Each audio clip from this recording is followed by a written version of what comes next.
What up, it's your boy Scribe, aka Scribble, and you're watching Hip Hop TV. Keep it locked. It's been a while coming, but finally Hip Hop TV gets to speak to one of New Zealand's finest rappers, Scribe. How you doing? Very good, thank you. Thank you for having me. Now, it was a great road to success with The Crusader, and now we're in a new era of Scribe with Rhymebook. That's right. I believe you've been very busy on tour, doing tours, gigs, concerts, doing the media run and whatnot. Tell us a bit about Rhymebook and how you've been going. The tours have been great. Like, I've just come off, I'm doing some New Zealand shows and stuff like that. And I'm just kind of excited to have another album out. It's been a long time coming, like you said, for like 5 years or something. But, you know, it's been a natural kind of journey to make this album because I didn't want to, like, I had a lot of pressure to get in the studio and make it straight after The Crusader, but I kind of worked The Crusader so much, I really needed to take a break from just music and kind of just get back to being a fan of music and hang with my friends and doing things that I used to do. Because, you know, it's a crazy world being in the music industry. But one that I love, you know, I really love being a part of this business. But I kind of just needed to be me again.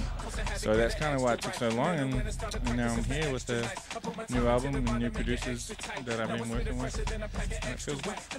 Yeah, well, when I actually heard that Rhymebook was the title of your latest album, immediately that's something I connected with, and I feel a lot of writers and artists would connect with, because it's, you know, everyone's got one, everyone keeps close to their heart. So what is Rhymebook to you, or what was Rhymebook before the actual release? Rhymebook, to me, it's kind of, because of Rhymebook, to me, it's something that's really personal. And, like, I know with my Rhymebooks, I'm very protective. So I have a lot of friends who try to pick them up and just start going through pages and go, hey, put it down. And so, with this album, I really wanted to kind of be more personal than I was with The Crusader. Crusader was kind of like just this big kind of, yeah, I'm happy to be rapping and this is what I'm doing kind of thing. But with Rhymebook, I kind of wanted to be a bit more personal and a bit more intimate with, you know, what kind of makes me tick and things that I think about as, not so much as a rapper, but just as a human, like, on this earth. And so, but then of course I checked in a few kind of not so kind of intimate songs, just so I didn't get too emo. You know, I didn't want to start emo rap, a new genre. So yeah, you heard it here first on Hip Hop TV. And so yeah, Rhymebook was a natural thing for me to think this album should be called Rhymebook, because I did select from various Rhymebooks certain songs that I wanted to put together and put out there. Yes, Scribe, you've always had a certain honesty with your music, and this album has really stepped up on that emotional level. At times, is there ever any holdback in giving your all and expressing your emotions, but not feeling exposed at the same time? That's a good question. I suppose you have to give it a little bit away. You know, you can't kind of keep it all, you know, kept inside. So, you know, I do put a lot of my personal kind of beliefs and thoughts in there. But like, the artists that I like are people that let you know what's going on. Kind of like, say for example, Lauryn Hill, and when she made the Miseducation of Lauryn Hill, she had the song Lost Ones, which was about Wycliffe. And I already knew it kind of, you know, you hear rumors about stories, but when people actually set the record straight through a song, it gives you a kind of a bigger insight into what's happening, and you feel like you're actually connecting with that person. And so that's kind of, yeah, I try and be kind of personal with what I'm saying. Well, something also I find that fans would definitely connect with you in that way, because in a way it's a friendship more than just an artist, because they get to hear that side of you that they're all going through also. Yeah, that's true. Rhymebook also has its own sound. You've experimented with a few different music producers and different instruments and, you know, all different sound effects in there. How have you managed to actually keep that Scribe flavour that we all really love? I don't know. like, you know, you're definitely right. With this new album, I've gone away from so much of the sample-based kind of beats that were coming out that I did with P Money, and I've been working with new producers that use a lot of synthesizers and a lot of electronic kind of gadgets and stuff, like new up-and-coming producers.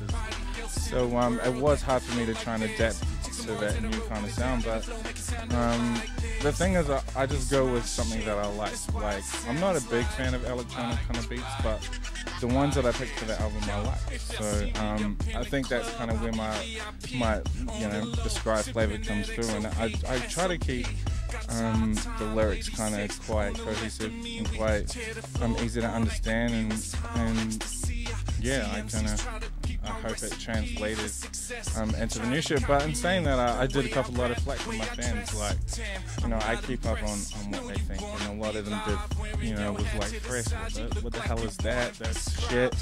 And like, for me as an MC, you know, I can't forever keep making a not many or a sample-based kind of music. As an artist, I need to keep evolving and moving, and as well as it to be exciting and new for me. And so making F.R.E.S.H, I knew it was such a big jump from where I was at the time, but it was something that I enjoyed doing and loved experimenting. And I think, you know, hip-hop's like a revolving door. It's always moving, and you got to keep moving with it. Otherwise, you can't.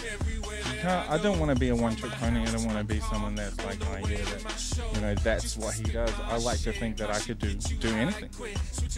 Well, you also mentioned that it is so hard to get so much that you do stick to basic lines. But how is it that you get so much of a story into just 3 verses? I don't know. I don't know. I definitely like just try and get my point across. But yeah, I don't really know how it is. So, well, music has always been your passion, but I believe there's someone else that always continues to inspire, which is a little someone at home. How has fatherhood changed your approach to music and your love of it? It's kind of had to take a little back seat, you know. Like, music has always been my baby. Music's always been like my girlfriend and been there for me. And so having a baby, especially a little girl, kind of changed me in so many different ways, because when you have, it's like the Matrix, seriously. You have to have a baby to know what I'm talking about, and when you do, there's no going back. You know, it's whatever. So it definitely opens your eyes to a lot of things. A lot of things that I was doing at the time, I realized weren't very important when I had my baby girl. And I used to kind of look at women in a certain way, not in a bad way, but you know, in kind of a certain way, until I had my daughter, and then I felt like I understood women a bit more, and felt like, you know, I always felt like I was on the other side of the fence. So I have a lot more kind of understanding, I like to think, of females, having a daughter of my own, and like, she's just so precious to me that, you know, she gives me a lot of inspiration to keep doing my music, but at the same time, music is second to her now.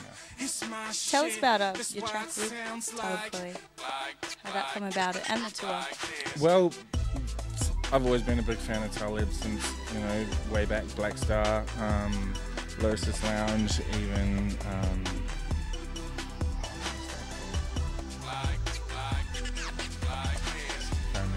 but he was on some key, like, underground releases, and first time I heard him, I was like, whoa, this dude is the one. He's like Neo from The Matrix. I always talk about The Matrix. I really think that, yeah.